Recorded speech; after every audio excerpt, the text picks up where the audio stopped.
चाचा जी ये सब क्या है?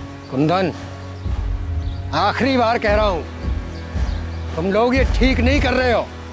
चाचा जी बुरा मत मानिएगा, लेकिन हम जो कर रहे हैं उसके बीच बोलने का आपको कोई हक नहीं है। कुंदन, जबान संभाल के। बाबूजी तुमसे सिर्फ बात करना चाहते हैं बस। बात करने और धमकी देने में फर्क होता है मोहन। ऐसे गुंडों की तरह रास्ता रोककर बात नहीं होती है। गुंडे दिखा देते हैं तुमको? तुमसे बड़े हैं, हमारा नहीं तो हमारे रिश्तों का लिहाज करो। तुम समझदार हो, जाके समझाओ अपने भाइयों। ये तो बेकार में खून बहेगा।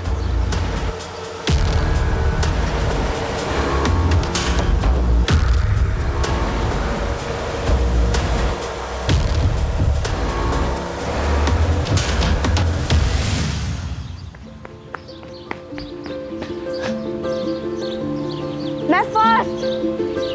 क्या हुआ? अब रेसिंग नहीं लगाती तुम?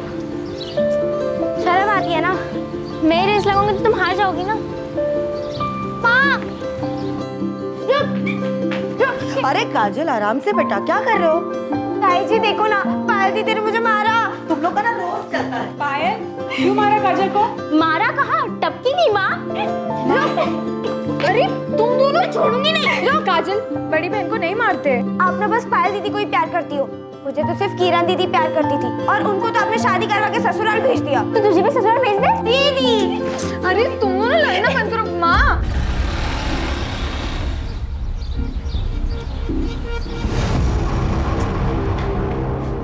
माँ, एक अच्छी खबर है। सुनीता, ज्ञान भैया और सुमित कहाँ हैं? भैया, क्या हुआ? भैया सुमित! अरे बात क्या है? भैया सुमित, मुझे चाचा जी और मोहन के इरादे ठीक नहीं लग रहे। बीच रास्ते रोककर धमकी दी है खून बहाने की। हमें यहाँ से जाना होगा।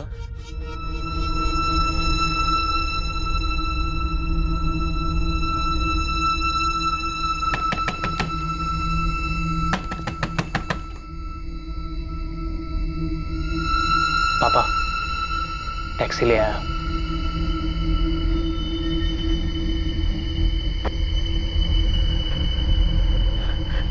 सुनिए ना, सुमन, काजल और पायल को इस तरह अकेले कैसे छोड़ सकते हैं? उन्हें भी ले चलते हैं ना। इतनी रात में लड़कियों को लेकर सफर करना सही नहीं रहेगा। भैया सही कह रहे हैं, चलो।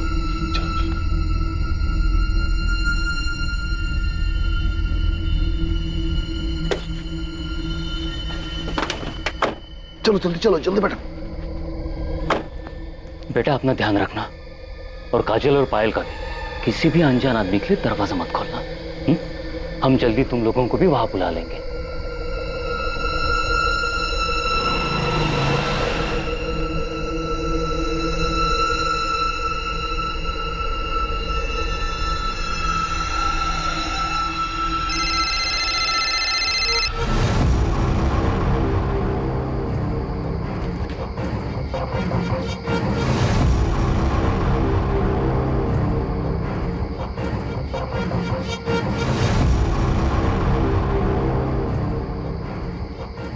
क्या हुआ?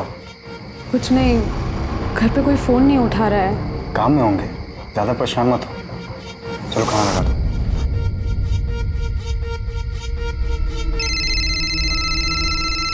किरण दीदी, हेलो दी, कहाँ हैं आप? आप शादी करके क्यों चले गए? आपको पता है, आपके अलावा मुझे कोई प्यार ही नहीं करता। काजल, दुखी मत हो, मैं हूं ना। मैं अभी भी तुझसे सबसे ज्यादा प्यार करती हूँ। अच्छा सुन, सुमन को फोन दे, मुझे उससे जरूरी बात करनी है। अरे दीदी, इसे छोड़ो, ये तो हमेशा रोती रहती है। ये बताओ जीजू कैसे है? पायल, ये सब बात हम बाद में आराम से करेंगे, ठीक है? सुमन को फोन देना, मुझे उससे बात करनी है। काजल, सुमन दीदी, सुमन दीदी, किरण दीदी का फोन है। अरे तुम लोग बाहर क्यों आए? मैंने मना किया था ना। ये लो पकड़ो, जाओ अंदर।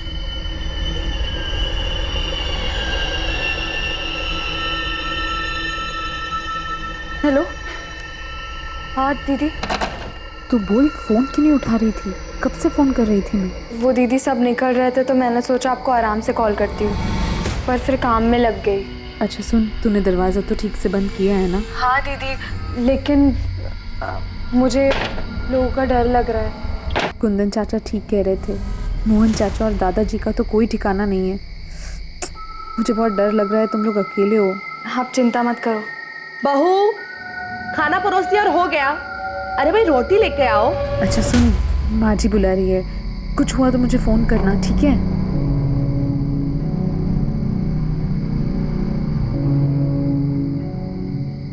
दीदी भूख लगी है। हाय।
सब मैंने ही आपको फोन किया था। कहाँ है?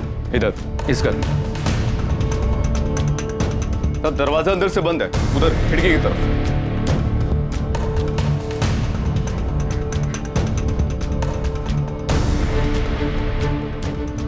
तीनों लड़कियां घर में अकेली थी?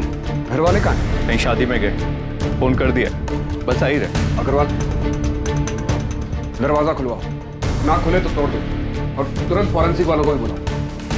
आपने लाश कब देखी? साहब हमने नहीं देखी, वो तो हमारे दूध वाली शाम ने कई बार आवाजें दी, लेकिन अंदर से किसी ने जवाब नहीं दिया। तब उसने खिड़की से सब कुछ देखा और शोर मचाना शुरू किया, तब हमें पता चला। घर में कौन कौन रहता है? यहाँ 3 भाई रहते।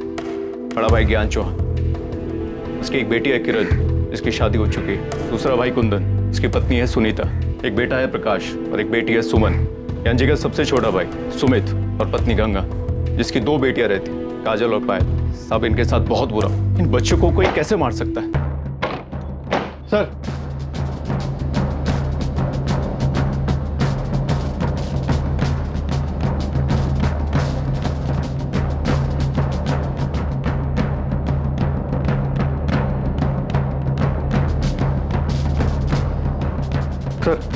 ये देखिए,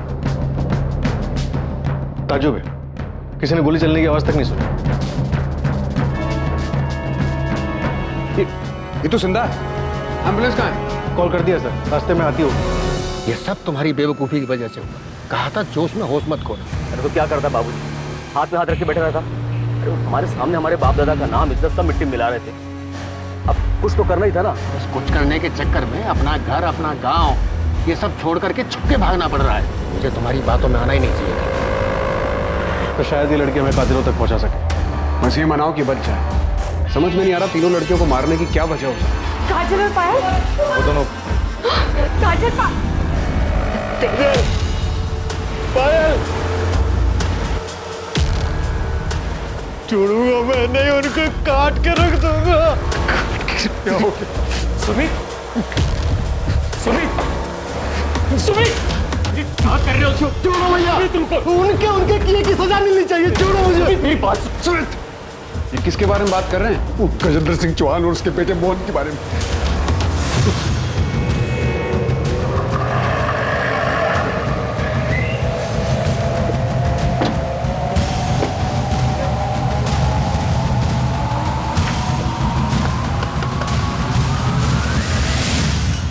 क्या हुआ साहब? गजेंद्र चौहान और मोहन कहाँ हैं दोनों? वो तो ठेकेदारी के काम से लखनऊ गए हैं। वहाँ का पता? वो तो मुझे नहीं पता, लेकिन साहब मैं सच कह रही हूँ, उन दोनों ने कुछ नहीं किया है। अगर ये सच है तो ठीक है, वरना मर्डर की प्लानिंग करने में और अपराधी को बचाने के आरोप में तुम भी जेल जाओ।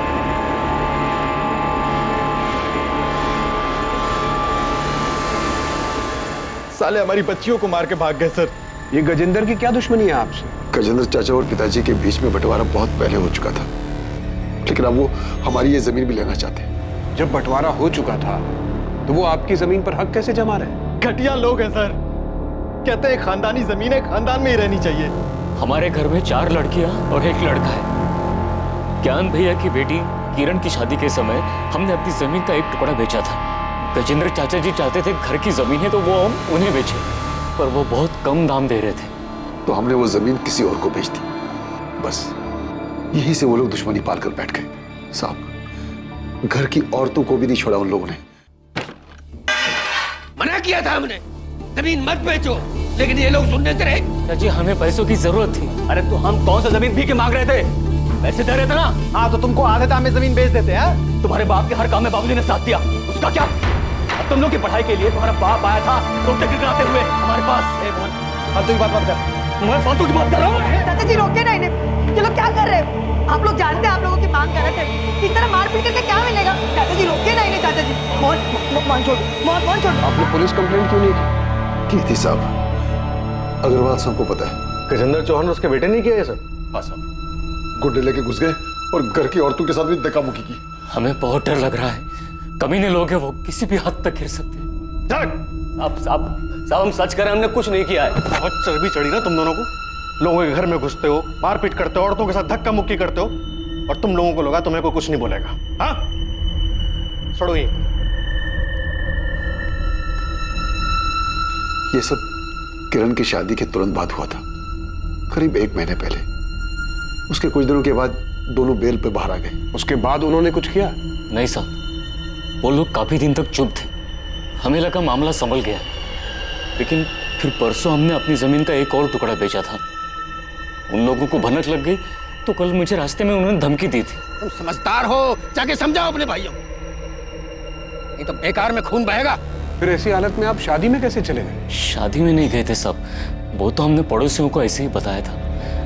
हम यहाँ पास के गांव बालीपुर में जाकर छुपे हुए थे। वहाँ सुमित की पत्नी गंगा के रिश्तेदार रहते हैं, तो हम सब लोग मेरे बेटे प्रकाश को साथ लेकर वहाँ चले गए थे। बच्चियों को अकेला क्यों छोड़ा? बालीपुर में हमारा कोई जमा हुआ ठिकाना नहीं था। हमने सोचा कि लड़कियां घर में ही सुरक्षित रहेंगी, लेकिन हमें क्या पता था साहब कि आफतों का यहाँ इंतजार कर। हम सपने में भी नहीं सोच सकते थे कि वो हमारी बेटियों के साथ ऐसा करे। उनकी दुश्मनी तो हमसे थी, फिर हमारी बच्चियों के साथ। कुंदन, तुम्हारा बेटा प्रकाश वो कहाँ है? साहब, जब से उसने अपनी बहनों के बारे में सुना, उसकी तो जैसे हिम्मत ही टूट गई। बहुत गहरा सदमा पहुंचा है उसे।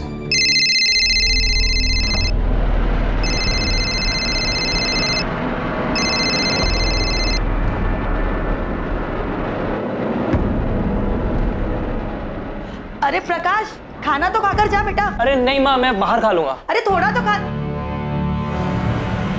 ये लड़का भी ना। हटो पायल। चल सुमन, ले तू खा ले। अच्छा, बेटे ने मना कर दिया तो हमें खिला रही हो? क्यों, तुम लोगों को कभी खिलाती नहीं क्या? मैं ऐसे बोल रही हो? वैसे माँ, जो भी कहो, तुम्हें ना सबसे ज्यादा प्यार प्रकाश से है। वो तो है। देखो, तुम लोग किरण की तरह शादी करके ससुराल चले जाओगे तो बुढ़ापे में मुझे मेरा बेटा ही काम आएगा ना। जितना बेटा बेटा करना है कर लो, लेकिन बुढ़ापे में ना बेटे ही साथ देती है ना? चाची, क्या हो गया चाची? देखना मेरी सुमन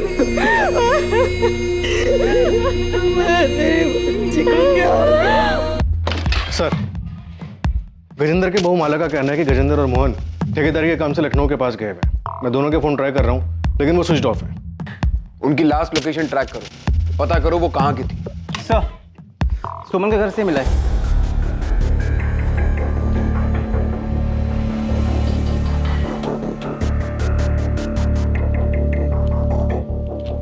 स्टेट सिविल सर्विसेज का लेटर है। सुमन का सिलेक्शन हो गया। इंटरव्यू की डेट भेजिए। बहुत मेहनत की होगी उसने अपनी जिंदगी में आगे बढ़ने के लिए। ये लोग सो रहे थे जब खिड़की से किसी ने गोली मारी, लेकिन इनकी डेड बॉडीज बेड पर ऐसे पड़ी थी मानो गोली लगने के बाद हिली तक नहीं। सर वैसे इस परिवार के बारे में एक और बात पता चली है। गजेंद्र चौहान और उनके झगड़े के बारे में तो पूरे गांव को पता है साहब। कोई और भी है जिसकी उनके साथ कोई दुश्मनी थी? दुश्मनी का तो पता नहीं साहब, पर एक बात हुई थी। उनकी बड़ी बेटी है ना किरण, उसकी सास उमा और चाचा ससुर केशव, वो दोनों बहुत नाराज थे उन लोगों से। किस बात पर वो तो नहीं पता, पर गाँव वालों को मैंने बात करते हुए सुना था।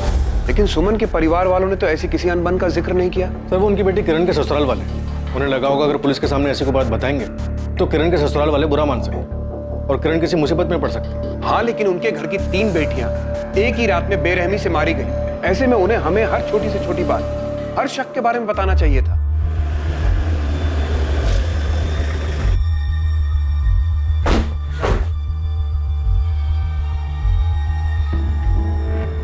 कहाँ है प्रकाश? ना फोन उठा रहा है ना मैसेज का जवाब दे रहा है।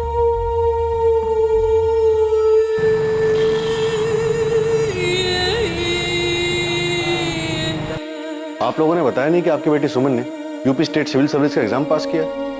कैसी बातें कर रहे साहब, हमें तो इस बारे में कुछ भी नहीं बताया। कुंदन, सुनीता, किरण, क्या तुम लोगों को कुछ पता है? नहीं भैया, हमें तो कुछ नहीं पता है। आपकी बेटी स्टेट लेवल का एग्जाम पास करती है, उसे इंटरव्यू के लिए लेटर आता है और वो आप लोगों से कुछ नहीं बताती। क्या घर में उसकी पढ़ाई या फिर उसके काम करने को लेकर कोई मनाही थी? हम तो सुमन को हमेशा प्रोत्साहित करते थे और हमने अपने घर की बेटियों को कभी पढ़ने से नहीं रोका है। माँ, एक अच्छी खबर है। सुमन ने मुझे बताया था, उसने कहा था अगर वो एग्जाम पास हो जाएगी तो घर में सबको बता देगी। और जिस दिन हम घर से भाग रहे थे, शायद उसी दिन सुमन इस चिट्ठी के बारे में मुझे कुछ बताने आई थी। लेकिन फिर सुमन के पापा आ गए और इस बीच में सुमन का ये सब सही रह गया। ये लोग साहब, ये ज्ञान भैया की बेटी किरण है, उनके पति पंकज और ये पंकज की माँ उमा जी। हमने सुना है कि किरण के ससुराल में और आप लोगों के बीच कुछ अनबन थी। नहीं, ऐसा कुछ भी नहीं था। ऐसा कुछ नहीं हुआ था साहब। झूठ मत बोली, पूरे गांव में ये बात फैली हुई है कि आप दोनों परिवारों में कुछ तो हुआ था। शादी में छोटी मोटी कहासुनी हो गई होगी, जिसे गांव वाले बढ़ा चढ़ाकर बोल रहे हैं। ऐसा कुछ भी नहीं हुआ था, हमारे यहाँ बिल्कुल सब कुछ ठीक था। तुझे पता है ये किसने किया था? नहीं, मुझे तो नहीं पता। तू कल रात को उसके घर जाने वाला था। देख, ऐसा कुछ नहीं हुआ, ना ही मैं वहां गया था और ना ही जाने वाला था। साले कमीने, मैं तुझे छोड़ूंगा नहीं तो तूने मैंने नहीं छोड़ना। प्रकाश, ये क्या कर रहा है? क्यों मार रहा है उनको? छोड़ दे। Hello, police station. पड़ोसी तो बेकार की बातें बनाते ही रहते हैं साहब।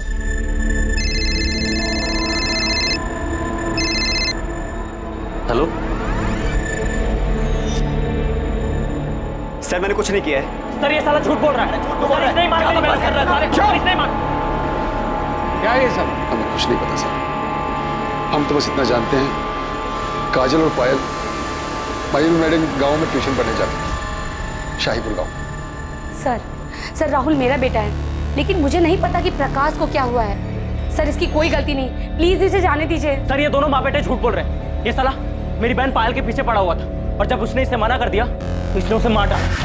पूरा दिन थकावट करेगी तब ए बहुत पायल, थक रुक ना, ये देख, मैं तेरे लिए कार्ड लाया। मुझे कोई कार्ड नहीं चाहिए। अरे भाव क्यों खा रही हो? देखो, मैं तुम्हें बहुत लाइक करता हूँ। राहुल, बेकार की बातें मत करो, जाने दो हमें। पायल,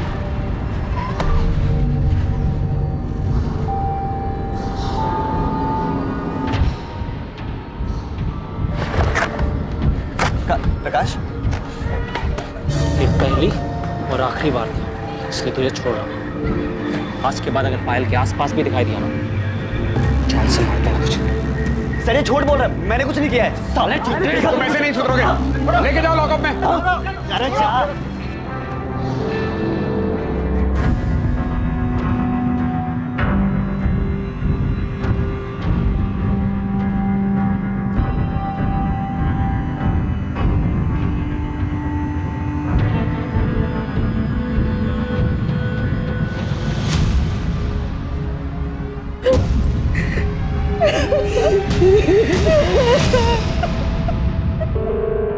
सर, दोनों विक्टिम्स के बॉडी में सेडेटिव के ट्रेसेस मिले हैं। मतलब मारने के पहले बेहोश किया गया था। हॉस्पिटल से सुमन का ब्लड सैंपल भी आ गया है, उसे भी स्टडी कर रहे हैं। मुझे पूरा यकीन है कि सुमन के ब्लड में से भी आपको इसी सेडेटिव के ट्रेसेस मिलेंगे। हमें पहले से ही शक था कि ऐसा ही कुछ हुआ है, क्योंकि तीनों सुमन, पायल और काजल सोते हुए मिले। गोली लगने के बाद भी उनकी बॉडी में कोई मूवमेंट नहीं हुआ था, क्योंकि उन्हें बेहोशी में मारा गया था। सर, मौत का टाइम रात में 12 से 2 के बीच का है और बॉडी पर गोली का इम्पैक्ट देखकर ये बात साफ होती है कि गोली जान लेने के इंटेंशन से बहुत करीब से मारी गई। सर, फॉरेंसिक टीम ने गोली और शेल से गन आइडेंटिफाई कर लिया है। .32 कैलिबर गन है, इसके ऊपर साइलेंसर लगाया जा सकता है। ये तो काफी कॉमन गन है। खबरी को काम पे लगाओ, उसे कहो सप्लायर का पता करे और ये भी पता लगाओ कि गांव में किसी के पास ये गन है या हाल फिलहाल में किसी ने इस गन को खरीदा है। सर, वैसे एक बात समझ में नहीं आ रही। परिवार के सारे लोग बाहर थे, घर का दरवाजा अंदर से बंद था, तो सुमन, पायल और काजल, इन तीनों को नशे की गोली कब, किसने और कैसे दी? हाँ दीदी। फैमिली को गजेंद्र और मोहन पर शक है। हो सकता है ये काम पायल के आशिक राहुल का हो या फिर किरण के ससुराल वालों का इसमें हाथ हो। तुम दोनों बच्चियों की बॉडी फैमिलीज को सौंप दो और प्रकाश को भी अभी के लिए जाने दो। अंतिम संस्कार के बाद बात करेंगे उससे। और सर राहुल? चलो जाओ बाहर। आप मुझे क्यों नहीं छोड़ रहे हैं सर? मैंने कुछ नहीं किया है। अभी बस इसको छोड़ने को कहा है।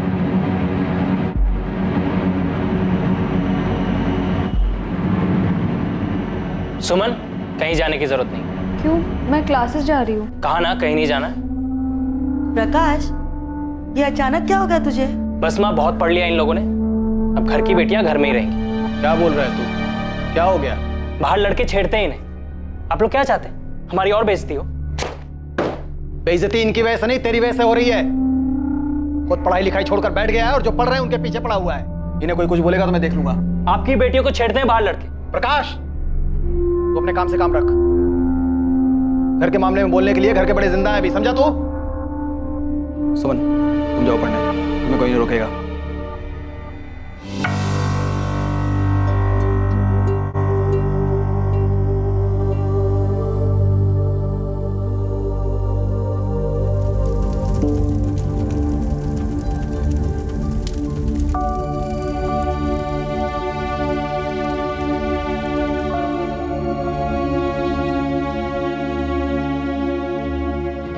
सर, गजेंद्र और मोहन की कॉल लोकेशन डिटेल्स आ गई।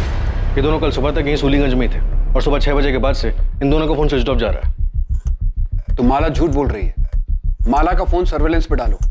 किसी दूसरे नंबर से वो माला से बात करने की कोशिश जरूर करेंगे। सर, क्या मैं अंदर आ सकती हूँ? सर, अस्पताल में मैं सबके सामने कुछ बोल नहीं पाई, लेकिन सर आपको जो कुछ भी पता चला है वो सब सच है। किरण, जो बोलना है साफ साफ बोलो। सर, असल में मेरे ससुराल वाले, खासतौर से मेरे चाचा ससुर केशव चौहान, वो मेरे मायके वालों से काफ़ी गुस्सा थे। उनके बीच में काफ़ी बड़ा झगड़ा हुआ था। किस बारे में? सर, अभी 1 महीने पहले ही मेरी शादी हुई है और शादी के समय दहेज के पैसों को लेकर कुछ अनबन हो गई थी। कुंदन चाचा ने मेरी सास को पैसे देने का वादा किया था, लेकिन शादी के समय तक मेरे घर वाले वो पैसे जुटा नहीं पाए थे। मेरी सास और केशव चाचा ने शादी के कुछ दिन पहले घर आकर बहुत बड़ा हंगामा किया था। हमसे गलती हुई है, इसके लिए हम माफी भी मांग रहे हैं। हम ये नहीं कह रहे हैं कि हम पैसे नहीं देंगे। जो हमने वादा किया है हम जरूर पूरा करेंगे। शादी के खर्च में थोड़ी सी मुश्किल हो रही है। हाँ, तो एक काम करते हैं, आपका खर्चा कम कर देते हैं, ये शादी तोड़ देते हैं। नहीं, ये क्या कह रही हैं आप? भगवान के लिए समझ गई। आप जैसा कहेंगे वैसा ही हो, लेकिन ये शादी मत तोड़ी। आखिर में मेरे पापा और चाचा ने पुश्तैनी जमीन का हिस्सा बेचकर दहेज के पैसे चुकाए। मैंने कुंदन को कहा था कि उन्हें मना कर दे। हाँ, मैं वहां गया भी था, लेकिन मुझसे ना नहीं बोला गया। मुझे भी लगा वो लोग जो कह रहे थे वो सही कह रहे थे। हमारा पंकज जैसा लड़का सबको नहीं मिलता। बड़ी फैक्ट्री में मैनेजर है भाई। शादी के लिए तो लड़कियों की लाइन लगी हुई थी, पर उसको तो किरण ही पसंद आई। अब किरण की शादी हो जाएगी, एक बोझ कम हो जाएगा, फिर शादी के लिए रह जाएंगी 3 लड़कियां। भाई साहब, आपकी किरण तो मानो बहुत ही भाग्यशाली है, और बेटी की खुशी के लिए 15 लाख कौन सी बड़ी रकम है। मैं जानता था अगर हमने पैसे नहीं दिए तो वो लोग रिश्ता तोड़ देंगे। अरे तोड़ देते तो तोड़ देते, क्या किरण को अच्छा लड़का नहीं मिलता? तुम्हें मेरी बात मान लेनी चाहिए थी। मानना तो मैं भी चाहता था भैया, किरण को अच्छा लड़का मिल भी जाता, लेकिन पंकज जितना अच्छा लड़का तो नहीं मिलता ना भैया। मैं तो चाहता था कि एक बार किरण का घर बस जाए। सोचा था पैसों का इंतजाम कर लूंगा। हमने उनकी बात मानकर शादी में इतना खर्च किया, सोचा कि वो लोग 15 लाख तो दे ही रहे हैं, पर आज देता हूँ कल देता हूँ करते करते शादी की तारीख आ गई। मैंने सोचा था उधार लेकर शादी निपटा दूंगा और फिर धीरे धीरे उधार चुकता होता रहेगा, लेकिन पैसों का इंतजाम नहीं हो पाया। और सर, तब ज्ञान भैया ने एक फैसला लिया और हमारी खानदानी जमीन का एक टुकड़ा बेचा और दहेज के पैसे चुकाए। उन लोगों का तो दिमाग खराब हो गया साहब। ये सारा किया धरा उनके रिश्तेदार का है। किसने किया ये तो हम पता लगा लेंगे, लेकिन जो दहेज का कीड़ा आप लोगों ने समाज में फैलाया है, अगर ये बात साबित हो गई तो इसके लिए सजा जरूर मिलेगी आप लोगों को।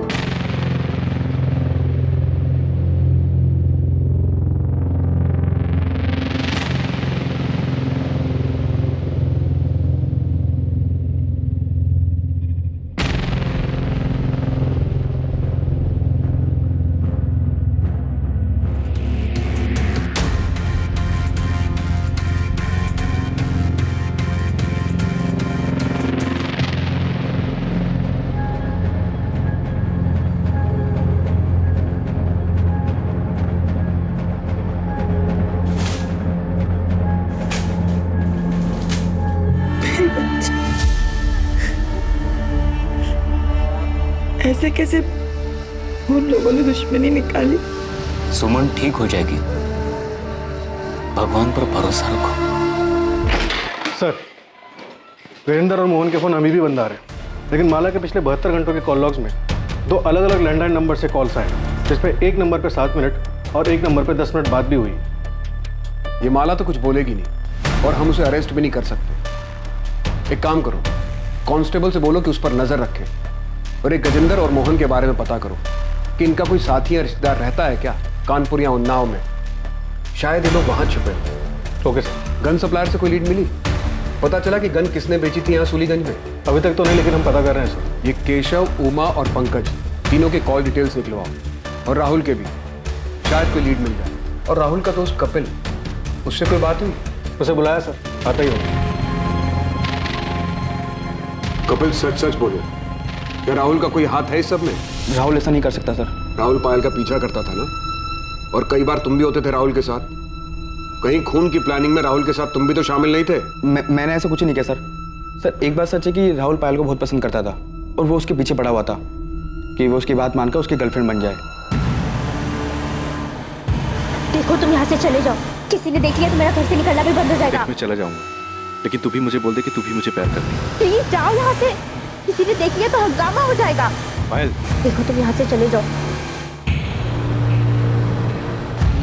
अब इसके आइंदा आसपास भी दिखा ना तो पुलिस में कंप्लेन कर दूंगी। चल। राहुल को बहुत गुस्सा आया था और अपनी बेइज्जती का बदला लेने के लिए उसने बहुत ही खतरनाक प्लान बनाया था।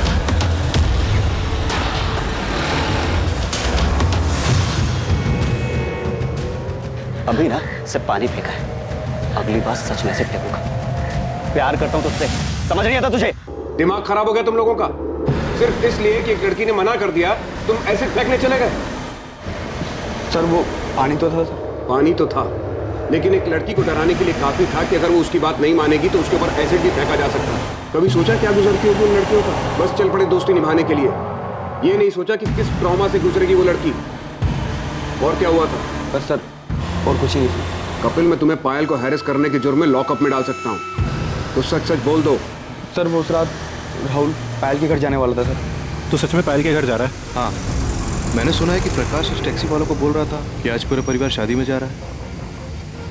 आज सही मौका है। लेकिन उसने तो तुझे ना कहा था। तो जब मुझे वहाँ देखेगी ना कि उसके 100 बार मना करने के बाद भी मैं उससे मिलने आया, तो वो समझ जाएगी कि मैं उससे सच्चा प्यार करता हूँ। लेकिन उसने फिर से मना किया तो मैं उसे समझा दूँ कि प्यार जब जुनून बन जाए तो क्या होता है, उसे हाँ करना ही होगा। तो पायल का पीछा करता था, उसके मना करने के बाद भी तो उसके पीछे पड़ा रहा। यहाँ तक कि प्रकाश और सुमन के डांटने के बाद भी तो अपनी हरकतों से बाज नहीं आया। तूने उसके ऊपर पानी फेंक कर उसे धमकी दी कि अगर उसने हाँ नहीं किया तो तू उसके ऊपर एसिड फेंक देगा? नहीं सर, मैं पसंद करता था उसे, प्यार करता था उससे, और सुमंदी ने जब मुझे मारा तो मुझे बहुत बुरा लगा था।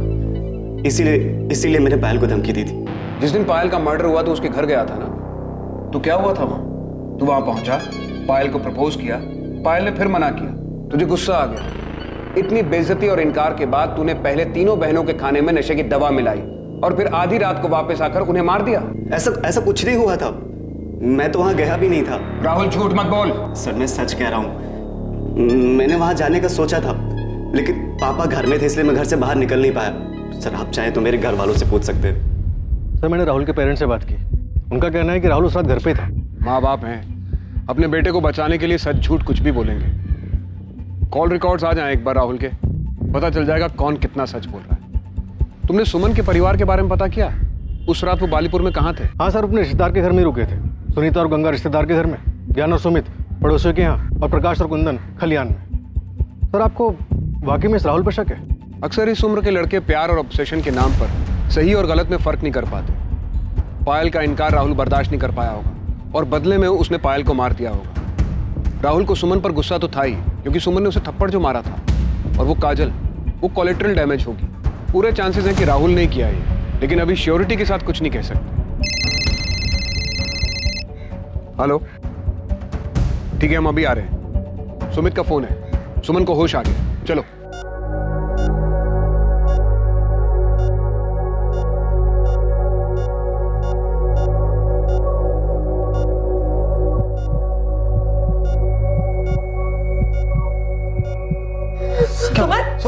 डॉक्टर, डॉक्टर क्या हुआ? देखिए क्या हुआ डॉक्टर? आप प्लीज सब बाहर जाए। अभी तक ठीक थी डॉक्टर, क्या हुआ इसे? आप प्लीज सब बाहर जाए। क्या हुआ? तुमने तो फोन किया था कि सुमन को होश आ गया, फिर ये सब? हाँ भैया होश आ गया था, फिर पता नहीं क्या हुआ, डॉक्टर ने हम लोग को बाहर निकाल दिया। और सर पता नहीं सुमन को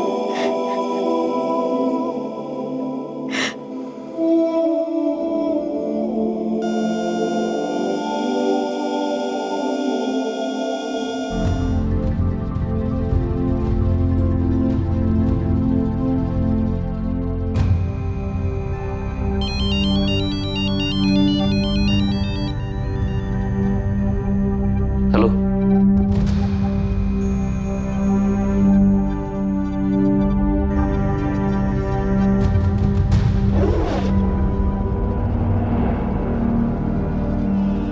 कुंदन, कुंदन,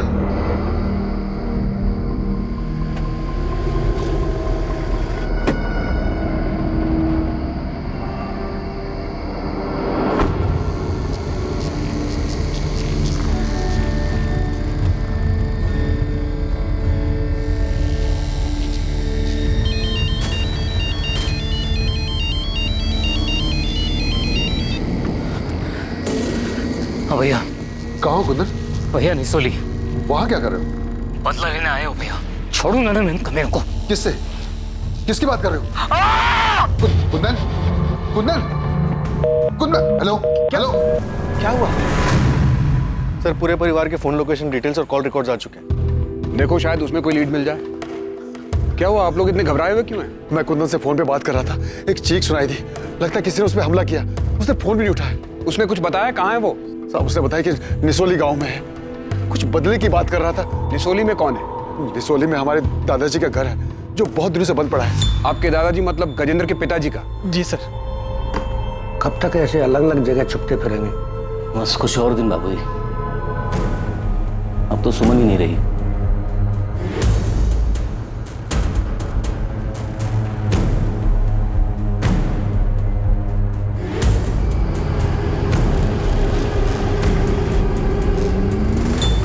साहब ये घर है साहब, आओ।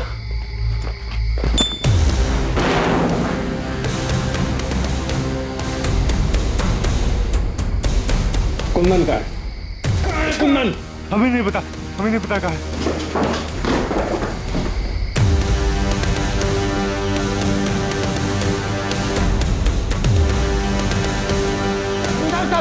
अरे हमने कुछ नहीं किया, सब कुछ नहीं किया। कुछ नहीं किया तो छुपे हुए क्यों थे? डर गए थे, हमको लगा कि वो सारा इल्जाम वो लोग हम पर डाल देंगे, तो इसलिए साहब हमारा यकीन कीजिए, हमने कुछ नहीं किया। हमको तो ये भी नहीं मालूम था कि वो अंदर पड़ा हुआ है। तुम लोग किसी भी हद तक जा सकते हो। तुम लोगों ने कुंदन और उसके परिवार को धमकी दी थी ना, उनके परिवार की औरतों के साथ मारपीट की और आखिर में बच्चियों को मार के अपना बदला पूरा किया। जमीन के लिए किया ना ये सब। साहब हम मानते हैं कि हमने धमकी दी थी, सुनीता और गंगा के साथ हाथापाई भी हुई थी, लेकिन हमने कत्ल वाले दिन नहीं, सिर्फ 4 दिन पहले धमकी दी थी। साहब हमने बच्चियों को नहीं मारा है। अगर मारना होता तो हम उस प्रकाश को मारते, बच्चियों को नहीं। अब चाहे तो जांच कर सकते हैं। उस रात हम उस घर के आसपास भी नहीं गए थे साहब। सर आपसे एक बात करूं। ये बाप बेटा तो एक ही रट लगाए हुए कि इन्होंने नहीं मारा। मुझे भी लगता है कि दोनों सच बोल रहे। तुम बताओ क्या बात करनी थी? सर ये देखिए,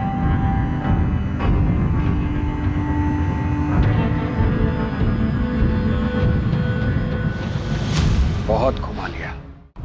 तुम बालीपुर में नहीं थे। रात होने के बाद तुम वहां से निकल गए। सूलीगंज आकर तुमने सुमन, पायल, काजल को मारा और फिर वापस बालीपुर लौट गए। क्यों प्रकाश? जी आप क्या कह रहे हैं साहब? सर कहां गए थे तुम? वो देखो झूठ मत बोलना, हमारे पास तुम्हारी सारी डिटेल्स हैं। सर मैं तो बालीपुर जाना ही नहीं चाहता, वो तो पापा ने बोला इसलिए मुझे जाना पड़ा। वहीं पास के गांव में मेरे एक दोस्त का घर है, तो देर रात मैं वहीं चला गया था। आपको पता था ये उस रात वहां पे नहीं था?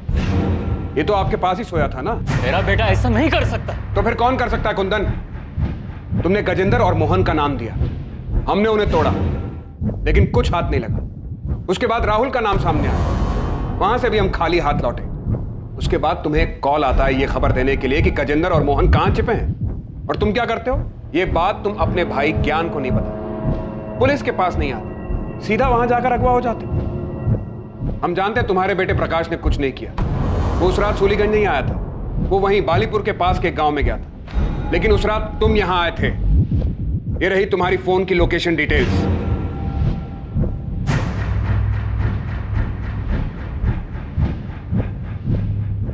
अब तुम बताओगे कि तुमने मारा और क्यों मारा, या फिर तुम्हारे बेटे प्रकाश को डालें जेल में? हाँ मैंने ही मारा है सुमन, काजल और पायल को। प्रकाश ने कुछ नहीं किया है, मैंने ही किया है सब कुछ। अच्छा प्लान बनाया था तुम, अपने घर की लड़कियों को मार दो और सारा इल्जाम अपने चाचा और उसके बेटे पर लगा। 20 अक्टूबर की रात को तो बालीपुर गया तो था, लेकिन 11 बजे के करीब जब तेरा बेटा प्रकाश अपने दोस्त से मिलने पास वाले गांव में गया, उसके जाने के आधे घंटे बाद तू वहां से उठकर करीब 12:30 बजे सूलीगंज आ गया, और यहां आकर तूने सुमन, पायल और काजल को गोली मार दी। उसके बाद रात 3 बजे तू वापस बालीपुर पहुंच गया, वहां जाकर सो गया। अपनी बेटी और भतीजियों को मारने के बाद तुझे नींद कैसे आ गई थी? तो मैं क्या करता? किरण की शादी में इतनी सारी जमीन बेचनी पड़ी थी, बाकी 3 लड़कियों की शादी में तो सब कुछ बेचा। और फिर मेरे बेटे प्रकाश का क्या होता? उसके लिए क्या बचता? मैं समझ गया था ये लोग बेटियों के लिए कुछ ज्यादा ही भावुक हैं। उनकी शादी में तो ये कोई कसर नहीं छोड़ते, सब कुछ खत्म हो जाता। इसलिए मैंने तीनों को मार दिया। तो बेटे को जायदाद मिले इसलिए बेटियों को मार दिया? मेरा बेटा ही घर का नाम आगे ले जाने वाला है, एक बाप होने के नाते मैंने ऐसा किया। मैंने ही सबको कहा कि कहीं दूर जाकर छुप जाते हैं, और जाने से पहले मैंने ही सुमन, काजल और पायल के खाने में नशे की दवा मिला दी थी। प्रकाश गया तो मैं भी निकल गया और सूलीगंज आ गया।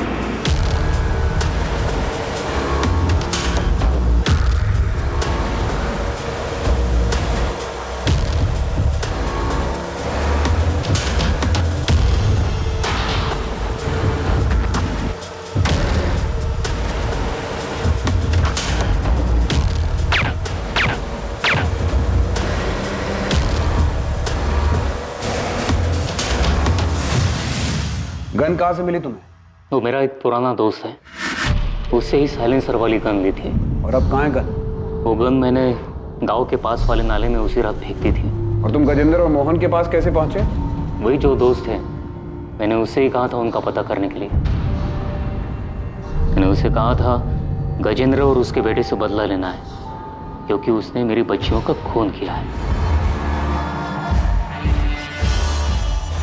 मैं वहां से भैया को फोन करने वाला था, लेकिन भैया का फोन खुद ही आ गया। हाँ भैया। कहाँ हो कुंदन? भैया निसोली। वहां क्या कर रहे हो? कुंदन, कुंदन।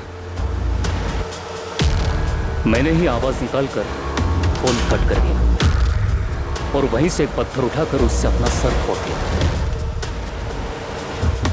और स्टोर रूम में जाकर खुद को बंद कर लिया।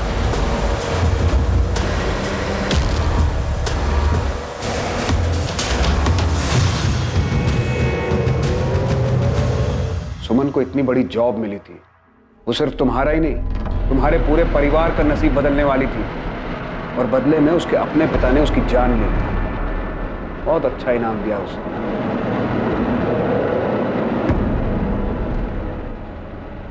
एक पिता ने अपनी ही बेटी की जान ले ली सिर्फ इसलिए क्योंकि वो अपनी जायदाद, उसकी शादी और दहेज पर खर्च नहीं करना चाहता था। उसे सब कुछ अपने बेटे के लिए बचाना था। ये बहुत ही ताज्जुब की बात है, सुनकर विश्वास नहीं होता है, लेकिन दुर्भाग्यवश ये सच है। आज भी देश के कई हिस्सों में लड़के और लड़कियों के बीच में भारी मात्रा में पक्षपात करना बहुत ही साधारण सी बात है, क्योंकि सदियों से ये रूढ़िवादी मानसिकता उनके दिमाग में घर कराई जा चुकी है। दहेज मांगना ना सिर्फ गलत है बल्कि कानूनन जुर्म भी है, लेकिन दहेज देना क्या वो गलत नहीं? अपनी बेटी को एक ऐसे परिवार में भेजना जो उसे घर ले आने के लिए पैसों की मांग करे, क्या ये बात गलत नहीं? समाज की प्रगति के लिए ये सवाल करना बहुत जरूरी है।